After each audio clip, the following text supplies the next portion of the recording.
কলকাতায় কোথায় থাকতে? বলা হয়েছে একবার, হ্যাঁ একবার বাংলায় বলে দাও, কোথায় থাকতে কলকাতায়? হ্যাঁ দমদমে।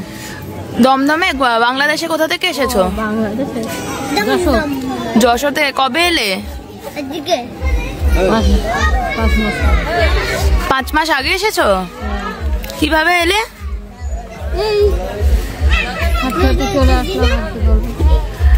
এই যে বর্ডার ক্রস করলে কোনো নথি ছিল না, লিগাল ডকুমেন্ট কিছু ছিল না? কেউ দেখতে চায়নি? আর এখন যে তোমরা চলে যাচ্ছ, কিসের ভয় চলে যাচ্ছ? কিসের ভয়তে? SIR এর ভয়তে চলে যাচ্ছ? এখানে থেকেছিলে যখন, তখন কোনো লিগাল ডকুমেন্ট কিছু বানিয়েছিলে? তোমার নাম কি? তোমার নাম কি? আমার নাম সমীর মোড়ল। কবে এসেছো এপারে?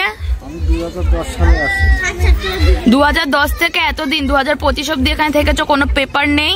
না, আমার কিছু নেই। কোনো আধার, লিগাল ডকুমেন্ট কিছু?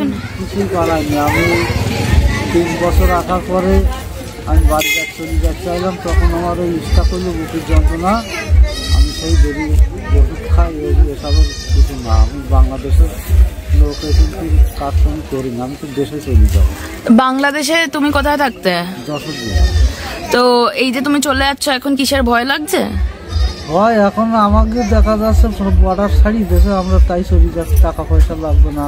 আর এমনি এই জন্য সবাই আমাদের যারা ছিল সবাই চলে গেছে বাংলাদেশের লোক। আচ্ছা, কতজন ছিল তোমাদের? অনেক লোক ছিল, সবাই চলে গেছে, আর তো কেউ নেই।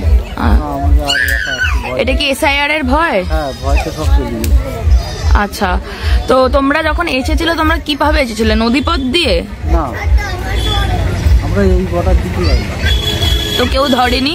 না, তখন তো এইভাবে আসলাম, একসাথে অনেক লোক আইলাম, তো আমরা তো টাকা দিতে হয়েছিল? হ্যাঁ। কত টাকা দিয়েছিলে? ওই সময় 1-2 হাজার করে টাকা নিয়েছে। অনেক লোক এসেছিল বলে? আচ্ছা, ঠিক আছে।